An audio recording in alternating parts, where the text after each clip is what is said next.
you'll be more comfortable in the back. I'm here for my son. When 2 security guards told a black Marine to leave his son's graduation, 10 seconds later 6 Navy SEALs stood, silent, and the gym forgot to breathe.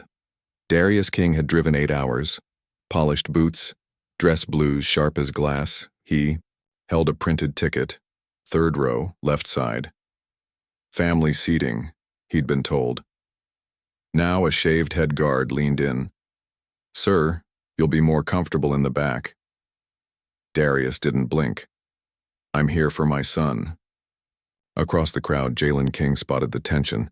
Cameras lifted, chairs creaked, and then one man rose from the aisle. Garvin planted his boots beside Darius's knee.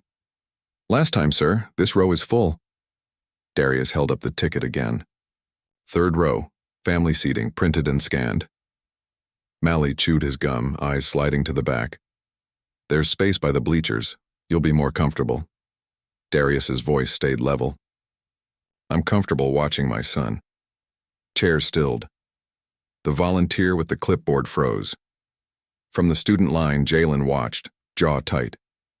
A dad lifted his phone. A teacher hissed, "Eyes on the stage," but nobody did. The man in the aisle, broad-shouldered, salt and pepper beard, spoke without raising his voice. "Is there a reason this Marine is being bothered?" Garvin didn't turn. "Sir, keep moving." "I asked a question," the man said, stepping closer. "Name's Caleb Pierce." On the opposite side, a second man stood, Javier Meeks, hands empty, posture squared.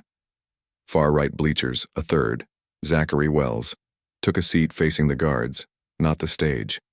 None of them wore uniforms. All of them radiated the same stillness. Malley's tone thinned. "This doesn't need to get ugly." "It won't," Pierce said, "if you walk away." A school board member mouthed at the principal. The principal tapped her radio, hesitated. The anthem's echo felt like it was still hanging in the rafters. Garvin leaned in closer, belt brushing the chair. "Look, man, don't make a scene." Darius met his eyes. "You're making it." 20 feet away, 2 more men trickled in and sat, quiet, watching. Phones lifted higher. Jalen's name card trembled in his hand, then stilled. Pierce folded his arms. "You don't touch him. You don't move him. You don't ask again."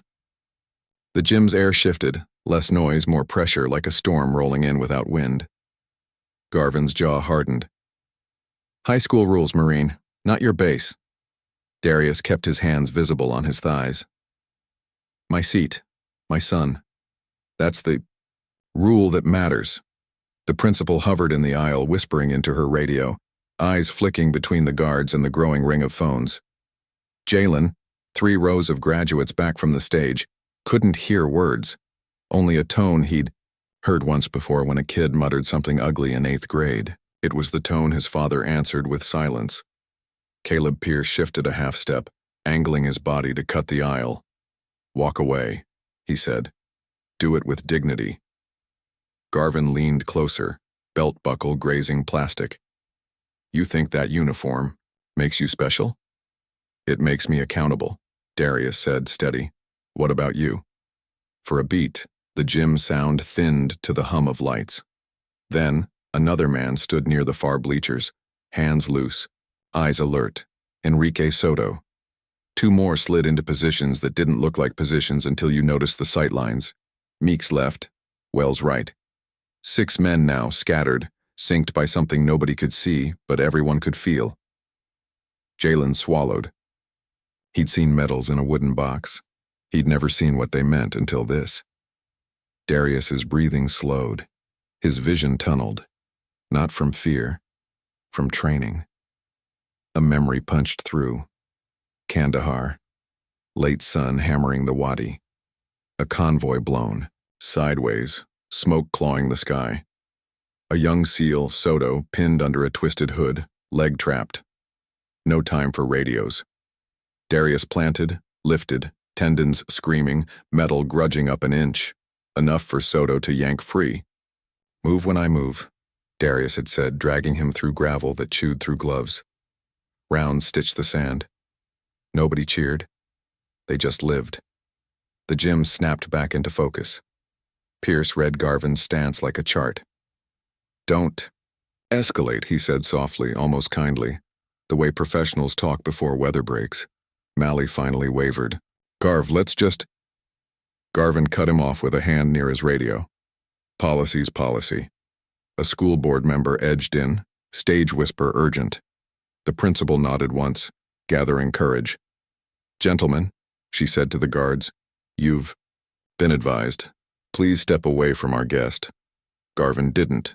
He squared up, heat rising in his neck. Around them, parents stopped pretending to look at the stage. A little girl clutched a program and stared. The band teacher's baton hung in midair. Pierce's voice dropped. This ends with you walking out or with you remembered for the wrong reason. Garvin sneered. Big talk. Not talk, Pierce said, eyes never leaving his. A boundary. 20 seconds stretched into a wire. The graduate's line crept. The reader at the podium cleared her throat, card trembling. Jalen King. The name rang like a bell. Jalen stepped forward, but his eyes were on his father. Darius didn't rise. He didn't blink. He just breathed. Garvin shifted his weight, decision hardening behind his eyes. His fingers floated, then dipped, closing the last inch between arrogance and consequence. He reached for the Marine's shoulder. And 6 SEALs rose in perfect unison as the back doors slammed open. Time stalled. 6 men on their feet, no uniforms, no weapons, just posture. The room's oxygen thinned. Caleb Pierce didn't raise a hand. He didn't need to. The line of his shoulders said everything, not today. The principal moved fast, 2 assistants flanking her. Officers, she said, calm, clipped. You will step away from our guest now. Mally blinked first. Garvin's fingers hovered, then retreated like he'd touched a hot stove. Color climbed his neck. He looked around and saw what everyone else saw. Phones up, parents rigid. 6 statues cut from quiet resolve. Pierce's voice stayed soft. Dignity's an exit, too. No threat, just truth. Garvin exhaled through his nose, holstered his pride, and tapped his radio. We're clear. He and Mally peeled off, eyes down, pushing through the side doors without looking back. The latch thunked. The gym finally breathed. On stage, the reader steadied herself. Jalen, our king. For a half-beat, Jalen didn't move. Then his legs did, one measured step after another. The tassel ticked against his cheek. He shook the principal's hand, took the folder, and turned. Across 1,000 faces, he found one. Darius didn't stand. He didn't salute. He gave the smallest nod a father can give and mean everything. The 6 SEALs brought their hands together in the same rhythm. 3 deliberate claps, a pause, 3 more. Not a chant, a code. It rolled across the floor, like a wave that never needed a shore. Parents joined, first a few, then rose, applause changing shape from noise to respect. The band stumbled, recovered, and swelled the hymn. A teacher wiped her eyes. The little girl with the program smiled without knowing why. Jalen stepped off the stage, breath shaking, spine straight. He didn't look at the guard's empty aisle. He looked at the 3rd-row seat that never moved. Darius's hands returned to his thighs. Still, present, unmoved. The ceremony clicked forward again. Names, cheers, flashbulbs. But inside that gym, something fundamental had shifted. The loudest thing anyone heard was silence held with grace. The last names rolled. Caps flew. The gym emptied in a tide of red gowns and camera flashes. Darius didn't rush the door. He waited, letting the noise drain until chairs stopped rattling and the stage lights cooled. The principal reached him first. Mr. King, Marine. King, sir, I'm sorry. He spared her the rescue. Take care of your graduates, ma'am. She nodded, relief and shame sharing the same breath. In the corridor, parents funneled past the trophy cases. Pierce held back near the double doors, Meeks and Wells flanking the flow like they were just part of the wall. Soto gave Darius a small, quiet smile, the kind that says we've already said everything. No speeches, just presence. The last names rolled, caps flew. The gym emptied in a tide of red gowns and camera flashes. Darius didn't rush the door. He waited, letting the noise drain until chairs stopped rattling and the stage lights cooled. The principal reached him first. "Mr. King, Marine King, sir, I'm sorry." He spared her the rescue. "Take care of your graduates, ma'am." She nodded, relief and shame sharing the same breath. In the corridor, parents funneled past the trophy cases. Pierce held back. Near the double doors, Meeks and Wells flanking the flow like they were just part of the wall. Soto gave Darius a small, quiet smile, the kind that says we've already said everything. No speeches, just presence. Outside, June heat rose off the blacktop. Students clustered under the flagpole, diplomas held like passports. Jalen spotted his father and cut through the crowd, tassel swinging. For a second, they just looked, two steady heartbeats sinking after a long mile. "You good?" Jalen asked. "I'm good," Darius said. "You?" Jalen laughed once, shaky. "I thought I was going to jump off that stage, Dad." "That's why you didn't," Darius said, hand on his shoulder. "Your moment isn't a place to fight. It's a place to stand." Jalen searched his face. "Why didn't you say anything back there? You just sat." Darius glanced toward the doors where Pierce still watched the edges. "Because I don't have to prove who I am. Not to them. Not with volume." Jalen's jaw worked. "They disrespected you." "They disrespected themselves," Darius said. Everyone saw the difference. Pierce approached, stopping a respectful 2 steps away. "Proud of you both." Darius offered his hand. Pierce shook it once. "Kandahar felt simpler," Pierce said, half grinning. "Bullets are honest," Darius replied. They didn't linger. Professionals don't crowd a moment that doesn't belong to them. The SEALs dispersed as quietly as they'd arrived. Jalen looked back at the flag flapping against a hot blue sky. "What's the rule then? For when to speak and when to sit?" Darius took a breath. "Speak when it protects someone. Sit when it only protects your pride.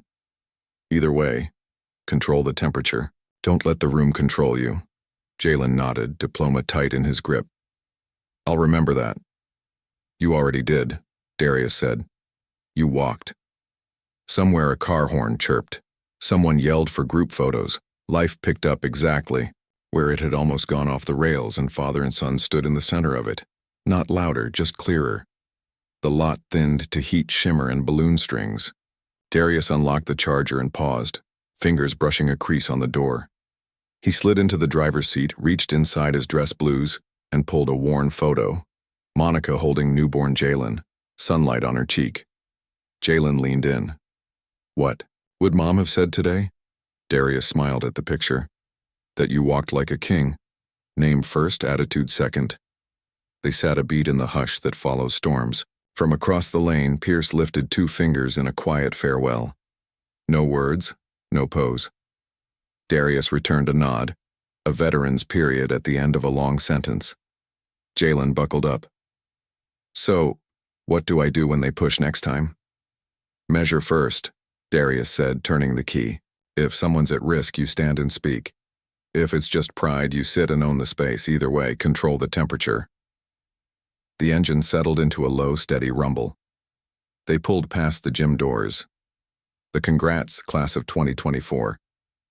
Banner flapped once, then fell still, like the building itself was exhaling.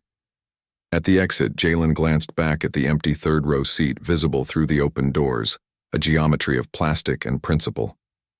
"I'll remember that chair," he said. "Good," Darius answered. "It remembered you." The road opened.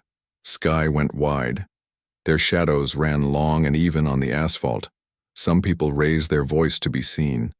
Others raise the standard and don't say a word. Today a Marine sat still. 6 SEALs stood quiet. A son walked forward. And an entire room learned the volume of dignity. If this story hit you, share it with someone who needs the reminder. For more true-to-life character-first stories, subscribe and turn on notifications. Drop a comment. When do you speak? And when do you sit? This story is a dramatized account honoring service, family, and restraint.